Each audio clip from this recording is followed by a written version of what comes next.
Tonight on the North American Friends Movie Club. Steve Carell is an angry stock guy. Christian Bale is an angry stock guy. And Ryan Gosling is an angry stock guy. We watched the 2015 American biographical comedy drama, The Big Short. So grab yourself a big bowl of highly distressed assets. And crack open a can of unquenchable corporate greed. Because we didn't invent talking about movies, but we did invent being good at it.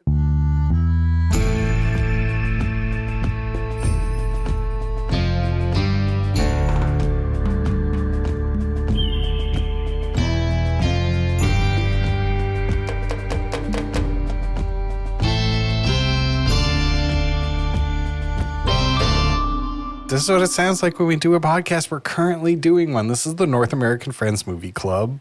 And you might notice something about the name of our show. And that's Friends comes before Movie Club. Because it's more important. So I got to ask my two banking friends. How we doing? Have we been banking? Did you guys bank this week? I did a little banking this week, yeah. Banks scare me. I did.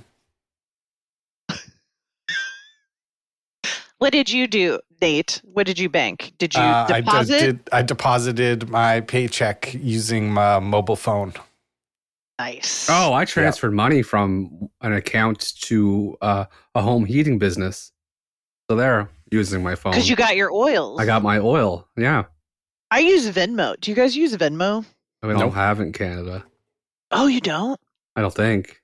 Well, I have Venmo, and a lot of my clients pay me through Venmo. And I have a Venmo debit card. Ooh. And then I can transfer it from my Venmo account to my bank account, but sometimes I don't. And I just use the Venmo debit card. And also I have cash, and sometimes I deposit cash. So I don't dislike banks. Oh, this kind of banking I love. I don't like going into the bank. Oh, I see. Why is that? Lots of... It does suck. Here's the thing. Anytime I see a sign with percentage sign on it, I'm like, this is not for me. You're in the wrong place. Yeah, we're about to get into conversations I don't want to have. I don't really understand. There's a guy coming out in a suit. There's like 8 windows, but only 3 women at them. There's a rope system. They have to walk in a serpentine pattern to get there. It's a lot of production just to, put $80 into something. Sure. I just feel like every time I go to the bank, there's like 3 tellers. It's like the most beautiful woman you've ever seen in your life. Yeah. A kind old lady. Yeah. And a bald guy. Yeah. And I get the bald guy every motherfucking time I go in there. Yeah. Well, that's probably, well, they all can't be winners. Yeah. I think bank jobs are like really good jobs to get. Like being a teller, I think is pretty cushy job, one could argue. I don't like when I go in and they say swipe your card and then they look at the screen and I'm feeling like she's looking at the screen going McDonald's much. Right. Yeah, I don't like that. So I just prefer to do it all online. It says here, Kate, that you're going to Chipotle at least 1.5 times a week. Yeah, interesting. Yeah. Yeah, I don't like it. So I just do it all online, that stuff that I can do. Because I don't like anything. And you can do mostly everything now. Yeah, if you have to go to a bank now, it's some serious shit, and it's always stressful. Because it's like mortgages or something like that. You're applying for something or a loan or something like that. So it's not good. Do you have a mortgage, Brent? Yes. What bank is your mortgage through? Royal. Cool. Sounds Canadian. Royal Bank. I use Royal Bank as well. There you go. Are you guys bank buds? Bank brothers. Yeah, yeah, exactly. We slept with the same bank. You guys live so far away from each other, but yet you guys have so much in common. And this is the real crazy thing, Kate. There's a bank in Canada called Scotiabank, and Brent's not even using that one. I was, but they were fucking me. They were fucking me, Nate. They were short me on my DFO assets. No, they were the transaction fees were too high with the tap. Dirty dogs. So I was like, you know what? Depositing federal overages. Yeah. So when I got my mortgage, I don't know. I was like, oh, okay. So when I got the mortgage, I said, I'm making the switch I'm going from red to blue. Made a little switcheroo. Red to blue. Now I'm going to give you 3 banks, and you have to guess which one I bank with. Wells Fargo. No, the 3 banks That'd are. have been cool if I said Yeah. I know that would have. Fuck. No, Commerce Bank, Bank of America, U.S. Bank. Commerce Bank. Bank of America. I bank with U.S. Bank. Wow. But I was with Commerce Bank for many, many years. See, Bank of America sounds too formal. Bank of America sounds like someone who's getting named in a lawsuit. Yeah, You know? like There are a lot of Bank of America lawsuits. Exactly. Nate nailed it. Nothing good comes after or before the words Bank of America. So just to update you guys on me, I'm doing great. I've been drinking some soda today. Yeah. I'm still without doing drugs or alcohol. Nice. My skin looks amazing. I went to the dentist yesterday for the first time in 5 years. Hell yeah. I have no cavities. Wow. They were really impressed with my teeth, and On a roll. they scraped off so much tartar, and it was amazing. And they polished my teeth, and my teeth actually do look whiter. Yeah. Well, 5 years And I ago, don't- the gunk gone. Right, but I didn't have like. They were like, "You really should have more than you do. Like, do you floss a lot?" And I was like, "I floss enough." I said something cool like that, but like, really, I don't floss that much. Mhm. Yeah. But you got electric toothbrush. I do, yes. And she asked me if it was an Oral-B or if it was a Sonicare, and I was like, I don't know, it's Chinese. Mm. And she was like, oh, she thought I was joking. I was like, no, I really don't know that. They do make good products. Well, she was saying that the Sonicare, one of them is better than the other one because of it has a pressure sensor. Because sometimes people press too hard while they brush their teeth, and it doesn't allow the bristles to do their sonic cleaning. See, this is where the dental industry loses me. Just be happy that we're doing it and showing up. Like, No, certainly. But if you're going to spend money on a fancy toothbrush, you want to make sure that you're using it the appropriate no, way. this is my whole theory about once an industry reaches its max technology, that's it. This is why people that work at vacuum companies are under more stress than NASA, because they have to continue to build on the product. Well, the dental industry is absolutely they have new technology. I'm going to send you guys a picture from what I received. They do 3D renderings now. Mhm. She shoved this thing down my mouth. Mm-hmm. It was very uncomfortable. And got a 3D rendering of all of my teeth. And you could like turn it around, and it makes me look like I'm a pirate because I have a tooth missing, and it has like, I don't know, you'll see. Anyway, so yeah, things are going well, and Brent got to talk to. You do look like a pirate. It's right. I think when we eventually start a Patreon for this show, one of the tier levels should be you get access to the pictures we send in the DM or in the group chat. Yeah, I agree. Yeah. Absolutely. Listen, Yo Kate, ho ho, Kate. Kate tipped me off to how the dental industry, they try to guilt you into coming to see them. I got it. Kate's like, it's been 5 years since I went to the dentist. She said this to me the other day. And I'm like, yeah, I got a text telling me that it's been 23 months since I've been. I'm like, first of all, mind your 23 business. months. Second of all, don't use toddler aging for me to make it seem like it's been longer. Just say 2 years. 24 months sounds like I have never been. And I didn't like it. So if you're in charge of that system, this is coming from a customer, don't guilt people into it because it makes them not want to go. Just be happy that we're brushing them and sometimes showing up. But it's a business just like anything else. You know what I mean? Yeah, Like, but it's like the death business. We're always going to have teeth. So there's always going to be customers. It's like, just wait. Yeah. Just be patient. Just be patient. The dental hygienist also told me that people normally wait until something is hurting and that things are already bad before it starts hurting. Yeah, I used to be really good about it. I used to go every 6 months, and then COVID hit, and I haven't been since COVID. That's what she also said. She said COVID really messed up people going to the dentist. Mm-hmm. Like it got them out of their routines.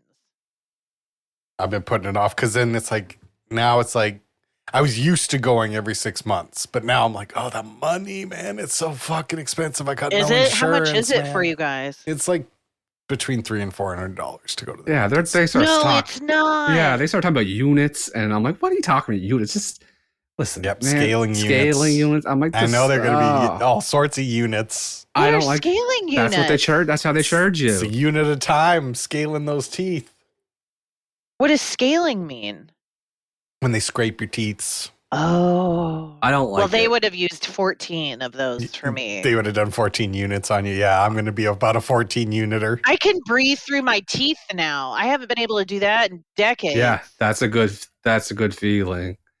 Because Dr. Dan did not do as good of a job as Party dentist. I forgot about party dentist. Yes. No, Dr. Dan was never scraping my teeth like this. No, he's loosey-goosey. I like that approach. I like it. Me and Dr. Dan would get along fabulously.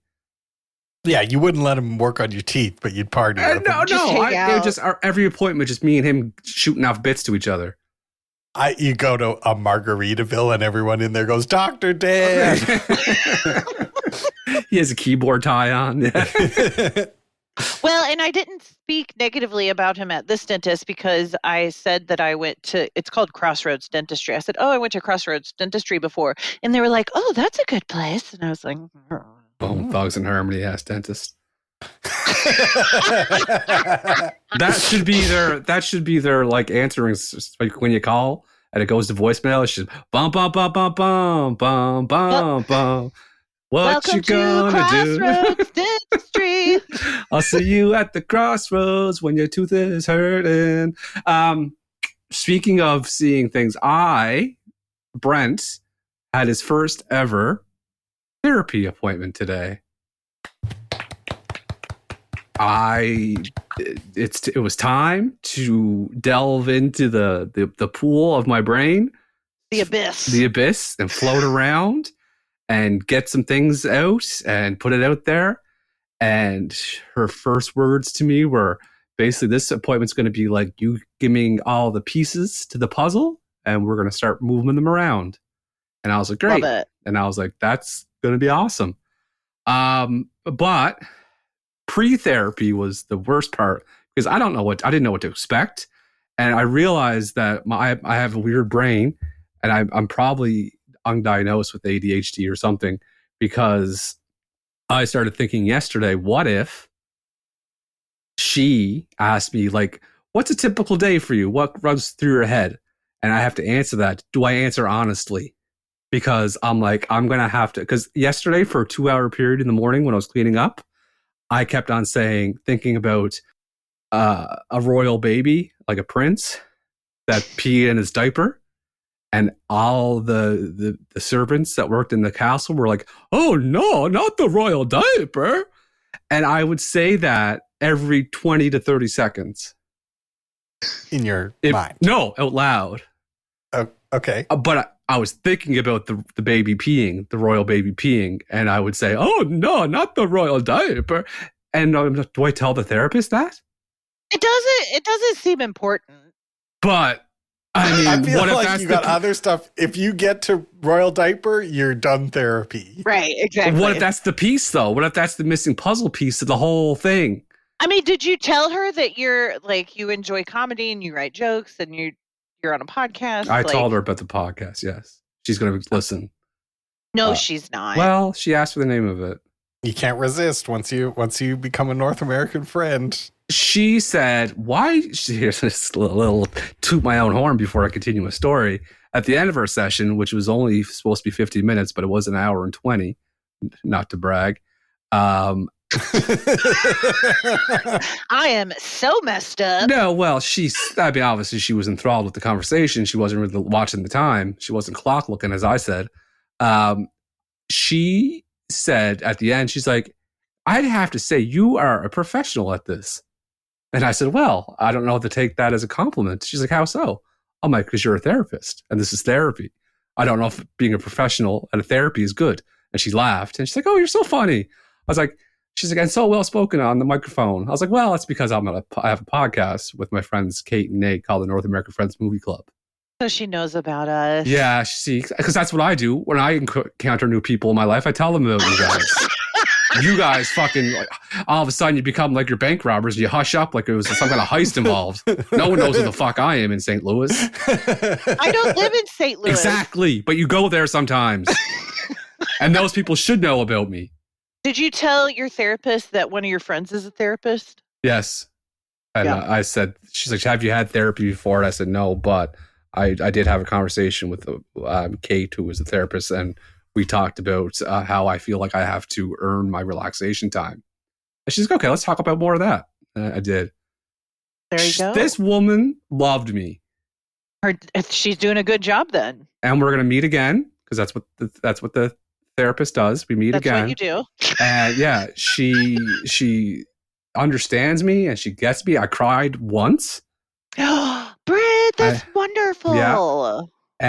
But then my brain started going again, and I had got your defenses up. Because then I didn't tell her this, but I was like, oh, should I? I for probably 45 minutes debated whether I should light a candle beforehand. And Scott said, it's not a seance. And I was like, no, it's just to calm me down. And he's like, no. Yeah. And you love candles, Brent. I know. I didn't light the candle because I didn't want to be like, it felt like a date then. You know what I mean? I do know what you mean. It's too romantic. I'm going to blow out my candle. And then my last thing about therapy was I decided I was going to get up early, do my thing, walk the dogs, and then I was going to get in the tub, shave my neck, relax, get ready, and just relax myself beforehand.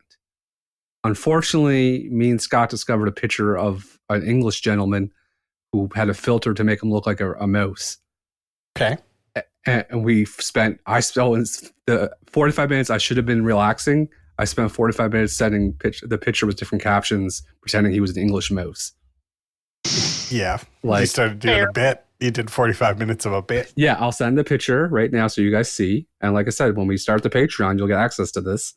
It'll be a tier. And so picture that guy saying, Margaret Thatcher may have looked like a bloke, but she was a full English in the sack. Oh my God. Yeah. Look at this guy. I know. It looks like a real mouse person. I know. 45 minutes of back-to-back rapid-fire memes. And that's what I did before my therapy session. And I think, you know what? It was the best thing I could have done. Well, you probably were able to distract yourself so you wouldn't get more nervous or weird about it. Yeah. So that's me. That's therapy. Anybody considering therapy, based on my limited experience, I say do it. It was you can tell I'm very excited. And I think you should do it. I like it. Yeah.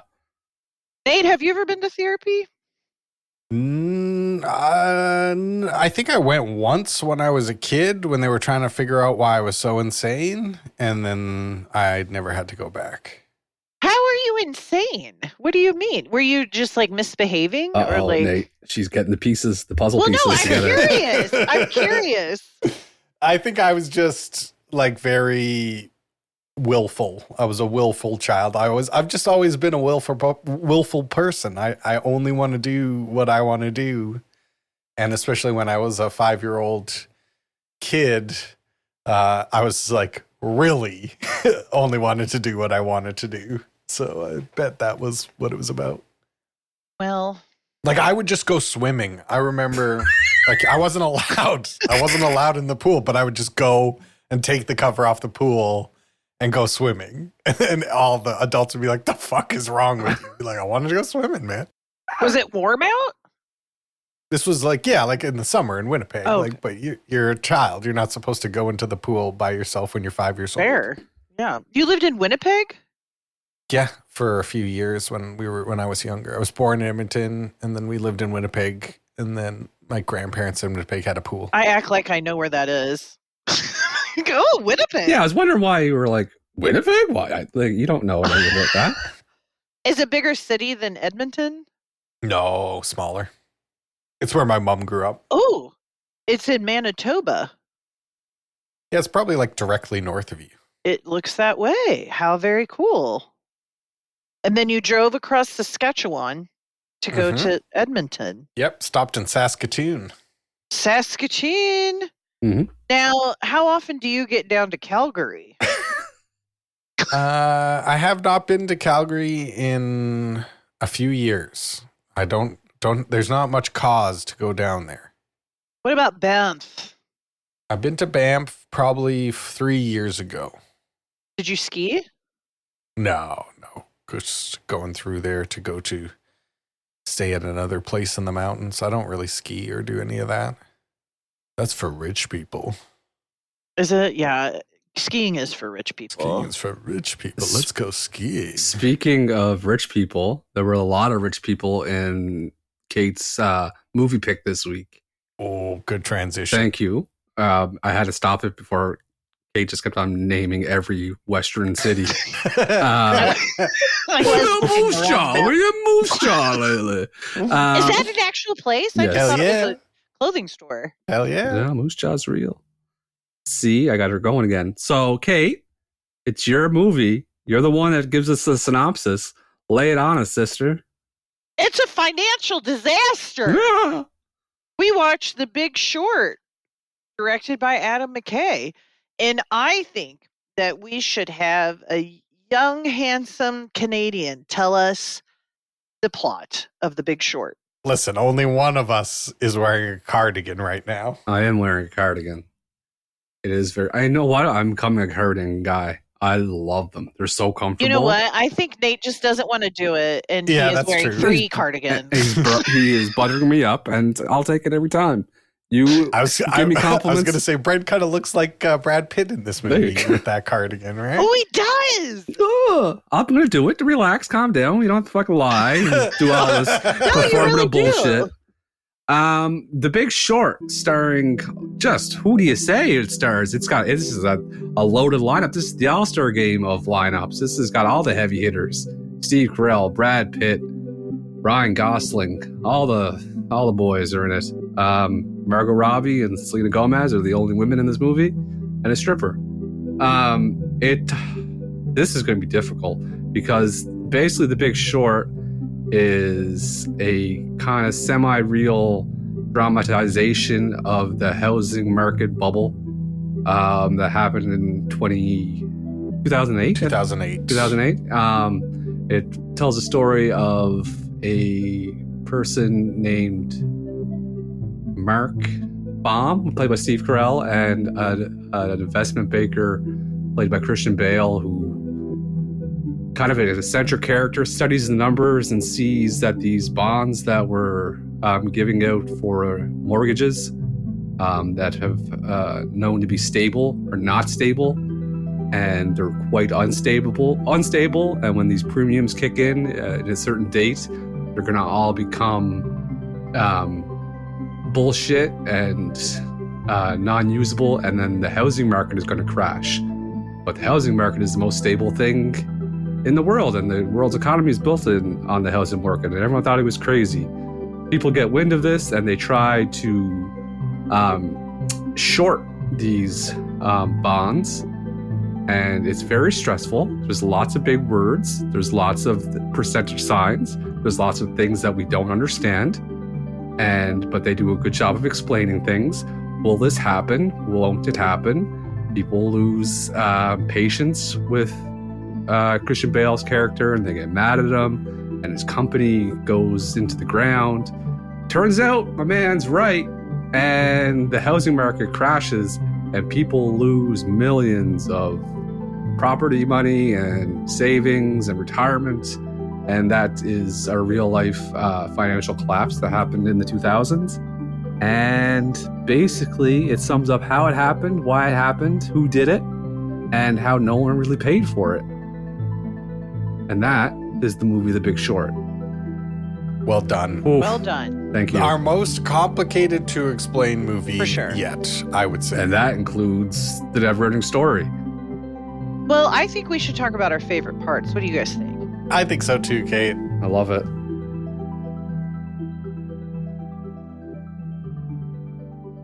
What's not to love about this movie? What an enjoyable 2 hours, I could say. Just an I'm glad you enjoyable feel that time. way. And even though there was a lot of things that I had no clue about, didn't understand, I think it was because of the quality of the acting made it enjoyable. And here's what I want moving forward in films. I want more Margot Robbie and Selena Gomez moments where they stop everything and explain what's going on. Sure. Yeah. If Lord of the Rings did that, Yep. like just have some weird elf come out of the woods and say, hey, I know this is getting a lot with everyone's names sounding the same, but here's what's happening. Takes 45 seconds to a minute and a half, and you're better off for it. So something that I think is interesting about what you learn from this movie is that they created, so these guys that figured out that these housing bonds were fake, or so the credit rating agencies were rating people that had bad credit and no income. They were saying that they were stable and that they should be rated the highest. And so they were clumping all those people together and basically lying. And then, so these guys figure that out. And then they say, well, we want to do, what is it called? Financial instrument where they could take insurance out on the bonds so that if the bonds failed, that they would get the payout. And everyone was like, you guys are idiots. Like, this has never happened. Why do you want to create this new thing? I think those people were so freaking smart. And I love that there are still trailblazers in the world. You know what I mean? There are still creative people that don't listen to just what everybody else is saying. And that they had to create a brand new financial instrument to do this, which then, like, they were a part of the failure of what they were not, like, everything is. They benefited off of the bad thing happening, but they were not the people who were doing the bad thing. Exactly. Yeah, it's complicated. Yeah. And then I understood it while I was watching it. I was like, I feel smart. Like, they did such a good job of explaining it as good as you can. And then it made me feel like a smart person because I understood it. Even though I can't explain it necessarily. No, I think it's actually this movie extremely benefits from being a comedy movie. Because you could make just the straight drama version of this. Like, there's lots of historical films and more likely a television show that's like, does the dramatic version of this. But the fact that they did it as a comedy really allows it to be like, just move so quickly, and you can do so much information so directly, and you don't have to think of a clever way to be like, how do we explain this to people? They'd be like, oh no, we'll just literally explain it. Like, we'll have someone come on and explain it for a minute and a half. Like, it's a good way to do this. It's my opinion. It's the only way you can make this movie to appeal to the masses. Yeah. Because I could never watch this movie if, like, there's people that it wasn't a comedy and there wasn't people I knew in it already. Yeah, I like that kind of stuff. Like, in a 10 episode purely adult drama about this, I would absolutely watch, because I'll watch a 10-part thing about 9/11, or something like that. But this is a special, unique thing because it's comedy. There's a different movie that is about the banks, the presidents of the banks getting together with Ben Bernanke and the president, and how they got bailed out. Because we really were close to something beyond the Depression. Like, it almost took down the entire world economy. Like, legit, it was really close. And it's all just a scam. Like, I feel like everything in our lives is just a scam. It's the most frustrating part is that they didn't throw anybody in jail. Like, that's the most frustrating part of the whole movie is like, this horrible thing happened. Everybody was asleep at the wheel, and you have this amazing opportunity to, like, throw some motherfuckers in jail, and nobody went to jail. What? One guy went to jail. Like, what the fuck? For doing what everybody else had been doing. How the fuck did this happen? When it comes to financial stuff, I don't get it. I don't understand. I know I always say just print more money, and everyone's like, no, this is why you can't do that. But I'm always like, you can. I mean, they do. Yeah, they do. They sure do. Like, countries are like $1 trillion in debt. That's what inflation is. Countries should be shut down until their debt's paid then, if that's the case. Then all countries would be shut down. Exactly. Who's going to get that debt from America? So Who's why? gonna come So collect why it? do we have debt? Like, there should be a tier system that, okay, you live in this tier. Here's how much we're going to make, and everyone gets this amount of money. That's a communist idea. Did you just accidentally invent communism? I think I invented communism. Yeah, I didn't mean to. I'm sorry. Unless communism is your thing and you're not hurting anybody, then that's cool. But no, for me, it's a no for me, dog.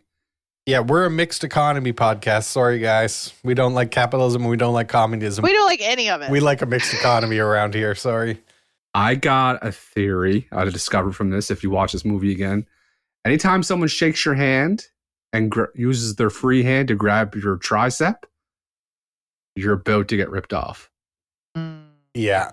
We don't do two-handed handshakes around here. You no reason to shake with one hand. We'll do a four-palm clasp. Sure. Don't grab my tricep. Yeah.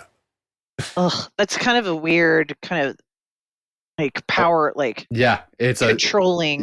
And it's a nothing good is so from now. If you go to a job, young people that listen to this episode that don't have life experience yet, if you're going into a job interview and the person doing the hiring shakes your hand and they touch your tricep with their free hand, just leave.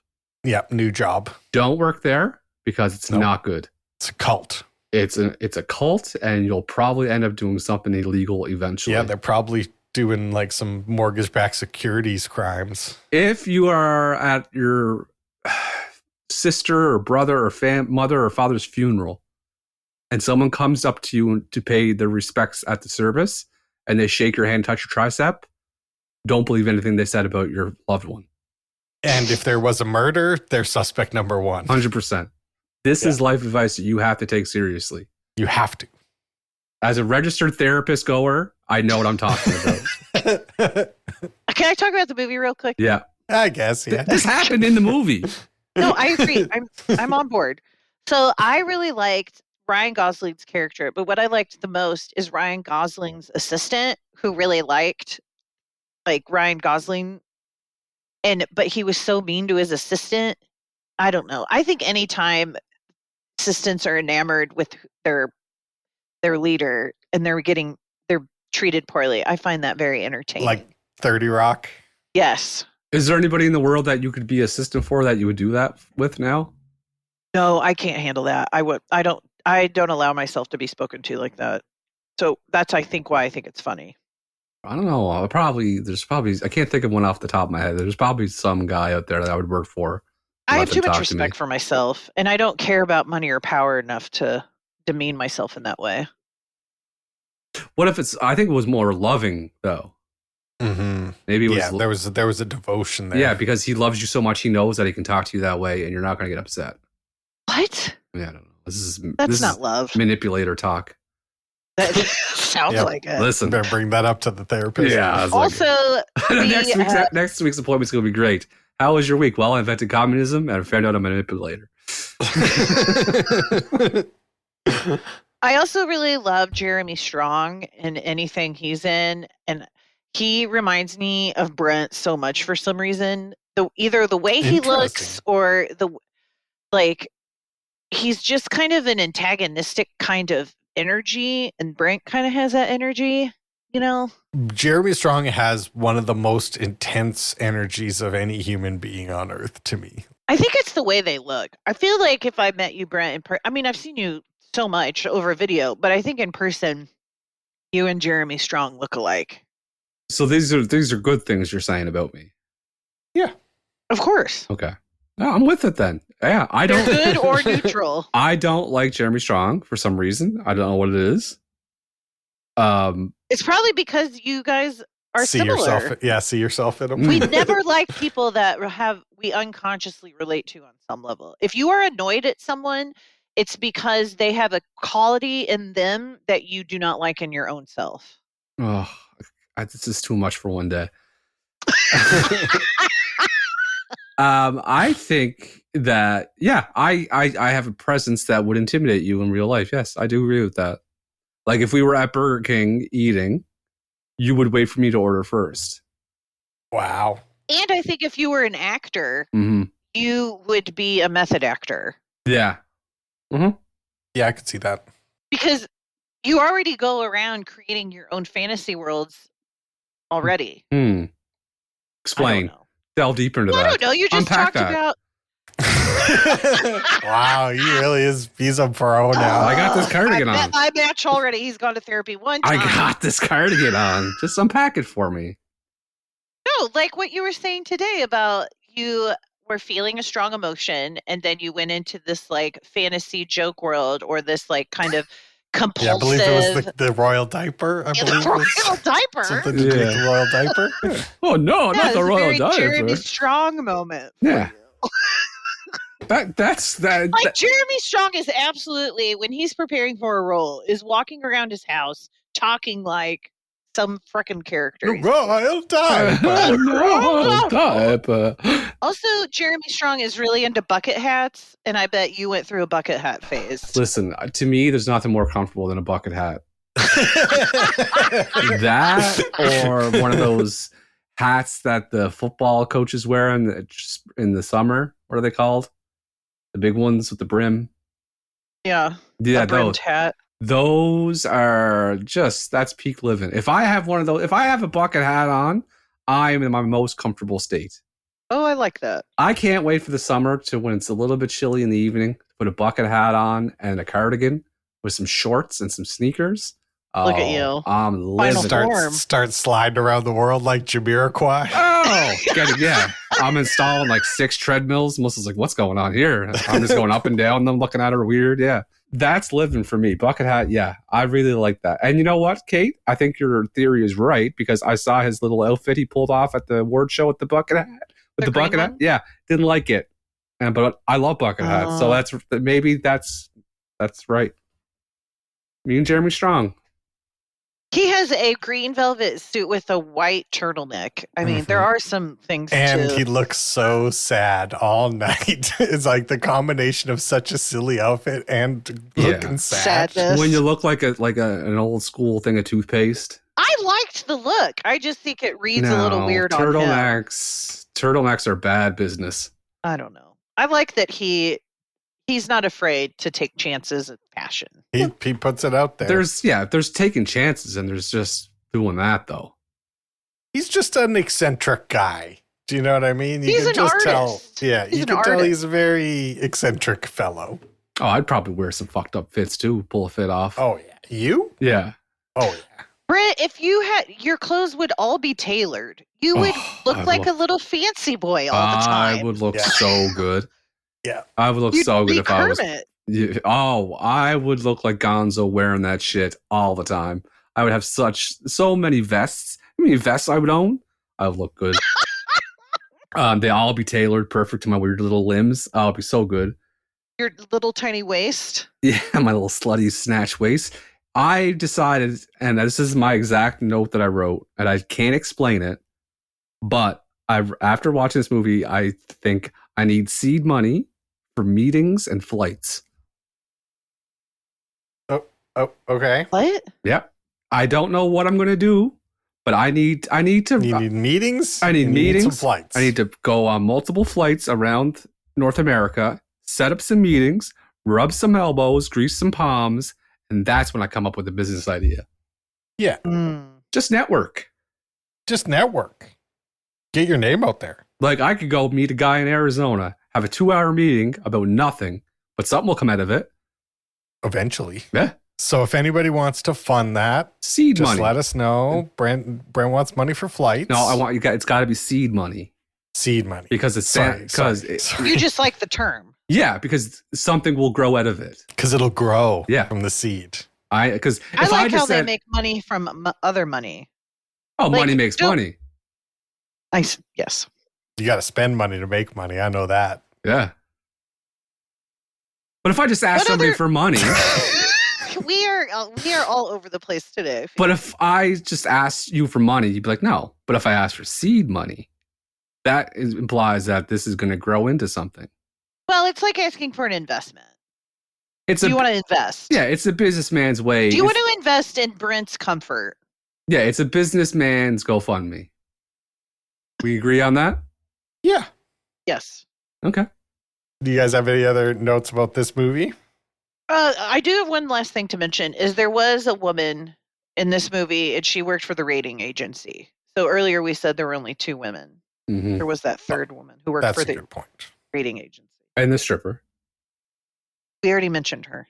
No, and she was the third woman. the lady who was like Steve Carell's boss at Merrill Lynch. Oh yeah, she did a good job. Yeah. Oh yeah. Okay. Well, do you have a quiz, Kate? I sure do. You guys want to take a quiz? The Big Short 7? It's the Big Sexy 6. Ooh.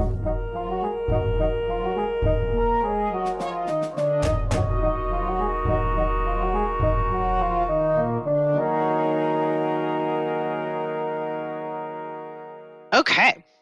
So we've got the Sexy 6, the Big Short quiz. We're going to start with Nate first, then Brent. We're going to start with the first question, number 1. At what time in the movie is the word disaster used to describe the mortgage-backed securities? 3 minutes, 56 seconds, 13 minutes, 56 seconds, 23 minutes, 56 seconds, 33 minutes, 56 seconds. C. I'm going to go B. The correct answer is A. At 3 minutes, 56 seconds, the word disaster is used. They got right to it. I was just like, they eases into it like the tub, 13 minutes. Number 2, who hijacked group therapy? Was it Jared Vanette, Mark Baum, Mike Burry, Jamie Shipley, or Ben Rickett? I'm going to say Mark Baum. Yeah, it was Mark Baum. That's correct. It was Mark Baum. Oh, I tried to throw Nate off by not. I know. I feel like I could tell you were. Yeah, I overplayed it a little bit. Fuck. Yeah. Number 3. What's the name of the kid in Miami whose parent is paying rent to a landlord who is not paying his mortgage? Is the kid's name Rick, Paul, Chris, or Ken? Oh, it's just a good question because I can see the scene in my head. Chris. I also want to say Chris. Correct answer is Ken. The kid's name is Ken, which I thought was weird. It's a weird name for a kid. Yeah. All right, I have 2. Brent has 1. Nate has 1. Rolling into question 4. Which is the first credit default swap Mark buys from Jared? What's the name of it? Is it Garibaldi 4 Triple B, Market iTrax Double B, Market Access Holdings Triple B, or Van Winkle 3 Double B? I'm going to say A. Yeah, I'm going Garibaldi. You guys are right. It was Garibaldi. Triple B's. Triple B's. The worst kind. A little more than a handful, but not quite enough. So we're all tied again. Everyone has 2. Yep. Number 5. What well-known comedian was on a billboard in Vegas as they are leaving? I fucking knew you were going to ask this question. I knew it. And I'm answering second, so I know the answer. I saw that. I'm like, that's a Brent question. Hopefully Kate picks it. Go ahead, Nate. Well, I have to hear the answers first. Yeah. Martin Short, Phyllis Diller, Steve Martin, Bernie Mac. Steve Martin. The answer is Mr. Martin Short. God damn That's it. correct. King of Canada. Gone forever. I knew it. I was like, that's going to be a question. I have 2. Nate has 2. Brent has 3. Going into the last question. Number 6. What movie was Brad Pitt in after this? After The Big Short? Ooh. Is it Fury, Happy Feet 2, The Lost City of Z, or 12 Years a Slave? He was in all of those, by the way. I did not know he was in Happy Feet 2. I've only heard of Fury. So Fury is my answer. Yeah, it's my answer too. Unfortunately, I can't win by doing this, but that is what I think it is. The answer is The Lost City of Z. Ooh, Kate ties it with the last question. So Brent and I are tied. Now I get to do... Nady gets to do something. Question. Wow. Lost? I didn't even heard of that movie. We're going to stay on the Brad Pitt train.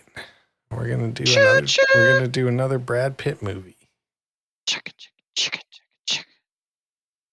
Choo, choo. 1995 film Seven, directed by David Fincher.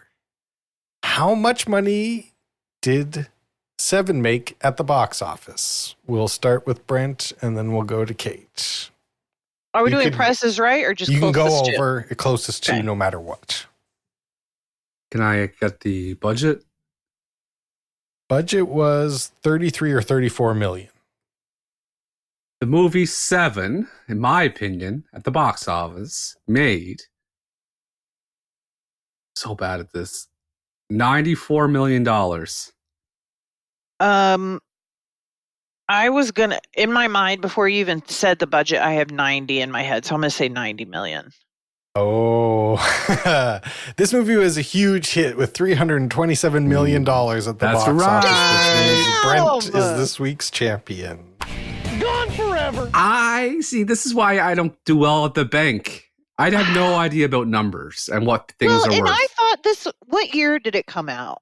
It was 95, so this was a So that's huge a hit. That's ton like of making money. $1 billion. Yeah, I've never even Yes. seen that movie. Oh, it's so good. Fucked up. It's not It's $1 real billion messed up. good. It's no Well- Squid Game 2. No, you would like it. You would like it, Brent. I'll watch it. Oh my gosh, great job, guys. Good work. Great so quiz. I end the month with the win. Yep. You almost had a whole month, but Ah. Kate had her big Kate's favorite movie last week. Oh. She won the quiz. I spit. I spit. Spit on that movie. Oh, also, I had a comment from one of our listeners. My friend John Bo Richter said that Brett was wrong and Maisie Starr is amazing, and that is a banger. And that was in Troop Beverly Hills or whatever, Troopers. Well, John Bo, Beverly Hills.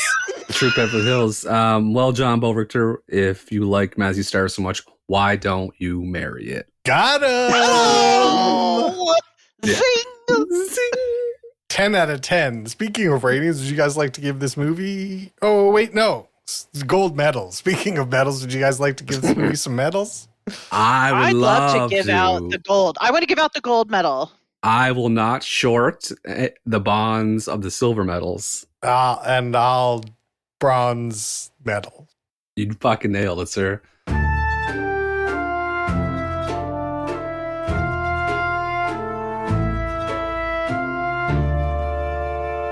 Okay, bronze medals. What a cast. What are you guys going to do? Oh my Now you're gosh, in. what are it's- we? Where do you even start? I'm going to give my bronze medal. Hamish Linklater, Ooh. who plays Porter Collins. Going off the board. Yeah, I like him because he plays the priest in Midnight Mass, and I really enjoyed Midnight Mass. And to see him in this I could role, see him as a priest. He's got a kind face. yeah, I liked that he brought. I think he looks like a date rapist. No, Really? he brought Oh, man. stability. We got different vibes. Yeah. He brought, and that's what makes the world go round. Different vibes. He brought stability to that chaotic group, Mark's group. I feel, and I liked his sarcasm with the food because the other guy always wanted to eat. So Hamish Linklater. I'm going to give my bronze medal to Christian Bale, who plays Mike Burry, Mhm. one of the first people to discover the housing market bubble. Plays a great guy on the spectrum and who is very devout and to the facts. I don't know. He did a great job. Christian Bale's just a great actor. I totally agree. I give him my bronze medal as well. I thought he did a great job.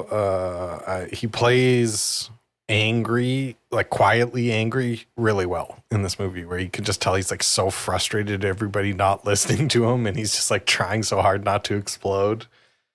Yeah, he did a good job. Bronze medal. I liked him as well, but he doesn't get my silver because they played up the eye thing at the start, but then you never really see the eye moving around much in the movie. You wanted a little more.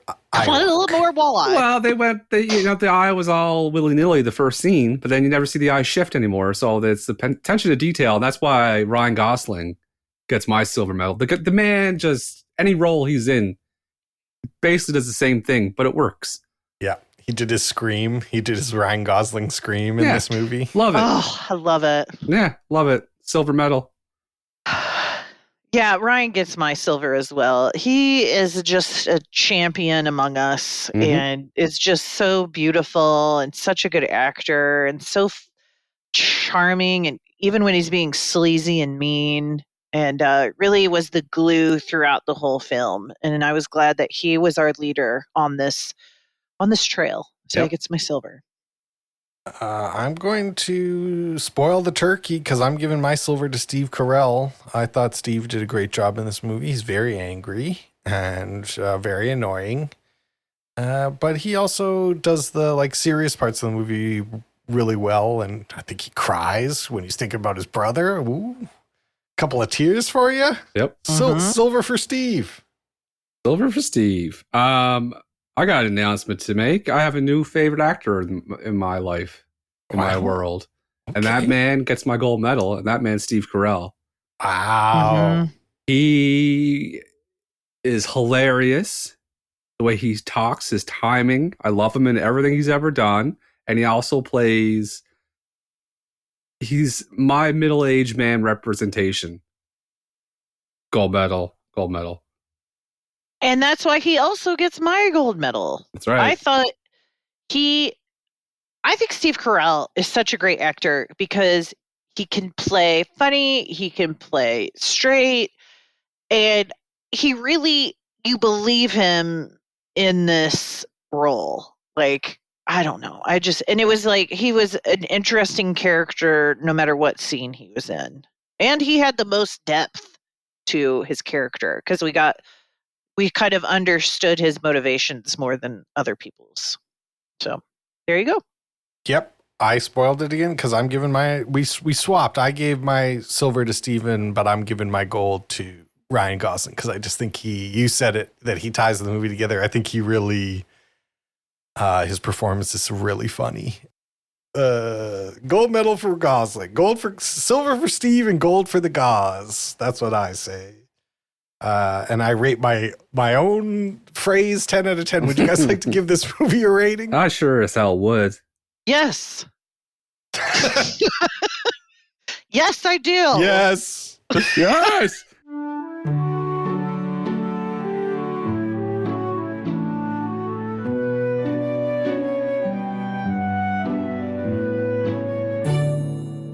The script for this movie, based on a novel by Michael Lewis, I think.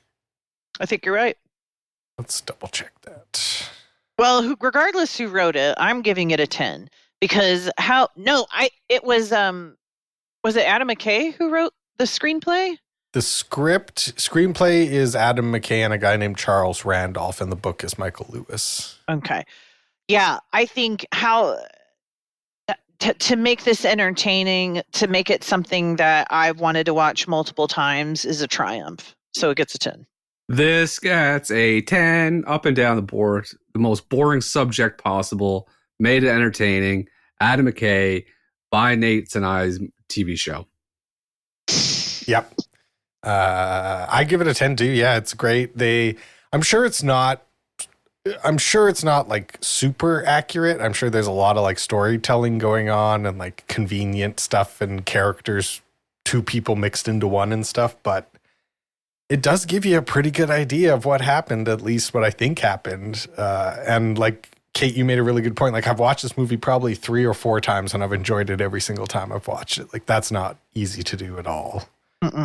10 for sure. The art directions for this movie, the sets, the props, the costumes. Now, that's an interesting one. Because Yeah. there's nothing, it's just real. It's very realistic. Everyone's dressed like they should be, and all the cell phones are like they should be. But not a fit in the movie. No one pulled a fit off. Not a set to look at. Listen. But nothing was distracting. Nope. Also- yes. Steve's wig. The Steve's wig, wig's bad. Yeah. Listen, Oh, I didn't notice this. I'm giving it a 7, and that's low for me. The only one that Nate's right. This is big. This is big money business we're talking about. Fits should have been flying off the shelf. They should have been fits all over the place. Not one pulled one off. The stripper. This sounds like me being horny Gary. It's not. She looked fantastic in her stripping outfit.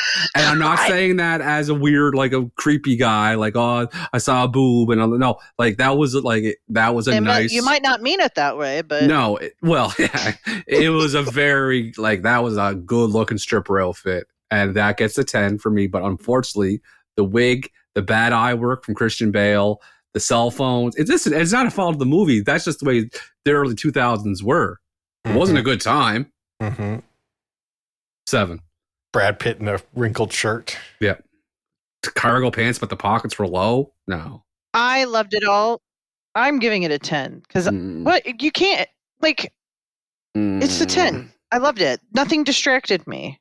The wig? I didn't notice it. I'm going to go 8. I thought nothing special, but nothing wrong. That's how I feel about it. The music for this movie. Is there any good music in this movie? Are you being sarcastic? Yeah, it was great music. This is the best soundtrack of all 90 some episodes that we've done. This is the biggest home run they've hit. I didn't notice anything. Are you being sarcastic? there's And I don't all like No, that- I it. didn't notice anything. Are you serious? 100%. Like, Oh my didn't have God. one moment of noticing the music. No, There's I don't like know if Christian he's being Bale's real. metal. I'm The being choir real. I'm being sings real. a Nirvana song. Like this is Okay, listen. Led Zeppelin. Oh, there's Ludacris. Like- I remember Ludacris. That's Sweet pretty Child of Mine. Good. Okay. Polyphonic Spree. Neptune. Yeah. Oh yeah. Master of Puppets. Yeah, Okay. it's pretty Donkey dope. Shane. Gnarls Barkley Crazy. Milkshake. Gorillas. Lithium. That's not even the best Phantom one. of the Opera. Burning Up. And yeah, it's a 10. They fucking nailed. I knew within the first 5 minutes they played a song. I'm like, this is 10. Nailed it. Banger. Nailed it. 10. It had Pantera in the soundtrack. When do you get to hear Pantera in a soundtrack? 10. Like all I give it a Adam McKay 10 movies. too. Oh. When the levee breaks. 10. Rocket in the Free World. Neil Young. 10. Yeah, 10. Oh, you wanted. you named a not a good Guns N' Roses song, not a good No. Led Zeppelin song. You Yeah, wanted I'm a going 1930s 8. person singing a song about some kind of weird fabric that they can't get anymore. No, it's a 10. I'm giving it an 8. And that's that's after you lobbied for it because I needed to hear all You that. could push me over with a feather. I thought this was going to be a 10 turkey all the way. The theme for this movie, this is a biographical comedy drama. It's got to be biographical with some comedy and some drama. Listen, it did all 3 of those for me. It's funny. Like Gosling's funny. Steve Carell's funny. The restaurant guy's funny. So that's done. It's biographical. There's good drama when you don't know if they're going to lose all their money. 10. Yep. 10. 10. Every time Steve Carell gets someone to repeat what they said or ask them again, very funny. 10. And then this month's theme is disaster movies. It's Brent's month. It's Kate's movie. How much of a disaster was this? Oh. I'm giving it a 10 because this was a disaster. It's a fucking huge fuck up. Unbelievable. And it's a preventable one, which makes it even worse. Mm-hmm. Like climate change. Ugh. Listen, this is what happens when you make things too complicated. It's bound to fall in on itself. Yeah, like stop being such greedy little pigs. Yeah, stop being pigs. Like for fuck's sakes. 10. How much money do fucking people need? Yeah, like Good question. that's the whole thing about Squid Game. That's what Squid Game is about, Nate. You should watch it. Squid That Games. is what Squid Game is about. How much money do you need? So 10s across the board then, I'm saying? 10s for disaster? 10s for disaster. Promise me you'll watch Squid Game. I will. Okay. That's going to be a treadmill show for sure. Yeah, 10 for me. The total score for this movie is a 47.6, a very good showing for The Big Short. Oh, you know what got exactly a 47.6? 51st Dates. We've I'd watched rather watch this. We've watched, yeah, me too. We've watched so many movies. We've watched 93. National Lampoon's Christmas Vacation got a 47.5. Amazing, since that's the grumpiest I've ever been for an episode. I was going through it that week. Oh. Well, let's talk about our 94th movie. That fourth movie, yeah, it's audience time. Audience gets to pick the movie. Well, they don't get to pick. They just suggest and we pick. I have a bunch of things I'm going to say, and we're going to pick out our favorites and see if we overlap. And then if you win, you get to make the quiz. Are we ready? Yes. Ready. All right. Armageddon, Deep Impact, Volcano, Twister, The Mist, Tenet, Beau is Afraid, Edge of Tomorrow, Mission Impossible Fallout, Gravity, Ready or Not, Godzilla -1, Midsommar, The Towering Inferno, Titanic, Night of the Comet, Shaun of the Dead, Ghostbusters, Dogma, Dante's Peak, Poseidon Adventure, This is the End, Ashfall, Day After Tomorrow. Okay, we continue with Morbius, which I found funny because they took it as like, this is a disaster. The Birds, French movie called Acid, Moonfall, Independence Day Resurgence, Greenland, Gigli, Threads, 12 Monkeys, 2012, Cloverfield, Mars Attacks, Sharknado, Sharknado 2, Sharknado 3, Sharknado 4, Sharknado 5, and The Last Sharknado. And that is all our movies that we have to pick from. Wow, that's a lot of movies. That is a lot. A lot of work on my end. I wrote down 5. I have 5 as well. I wrote down The Mist, whatever the Mission Impossible movie was, Ghostbusters, Day After Tomorrow, and whatever Moonfall is. Okay. I wrote down Armageddon, Ghostbusters, Dante's Peak, 2012, and Cloverfield. Interesting. So the ones I picked were Armageddon, Twister, Dante's Peak, Godzilla -1, and Mars Attacks. So Armageddon has 2, Dante's Peak has 2, and Ghostbusters has 2. What's Dante's Peak about? It's Brosnan. It's about a volcano, I think. I just picked it because I like Pierce Brosnan and I've never seen it. It's volcanologist Harry Dalton and Mayor Rachel Wando finally convinced the unbelieving populace that the big one is about to hit. Lyndall Hamilton and Pierce Brosnan. Armageddon. And Ghostbusters. Have you seen Armageddon? Many times. Have you, Brent? Yes. Have you seen Dante's Peak? Me? I have not. I have not. I haven't either. I say we do the one we haven't seen. Yeah, let's watch a wild card movie. Totally go in there not knowing anything. See if Pierce can save us from the volcano. This is a disaster. Let's And find who out. picked it? Let me look. I think it was my friend, real life friend Alex. Let me double check that. I think there was 2. I think there's 2 people who picked it, if I remember correctly. Yeah, you're when right. you were reading. Alex McCabe and my friend Alex. So Double 2 Alex? Double Alex. So I have no idea how we're going to do that. That's for me to figure out, and we'll figure that out. Great work, guys. Great work. Well, that's going to be the peak of podcasting next week, guys. For sure. Dante. All right. Well, I'm looking forward to that. And that means all that's left to do is say goodnight, Kate. Good night, Kate. Good night, Kate. Go with the flow. Dante's Peak is a thrilling blockbuster adventure with mind-blowing special effects. It will blow you away. Dante's Peak, rated PG-13. Now playing. Choo-choo.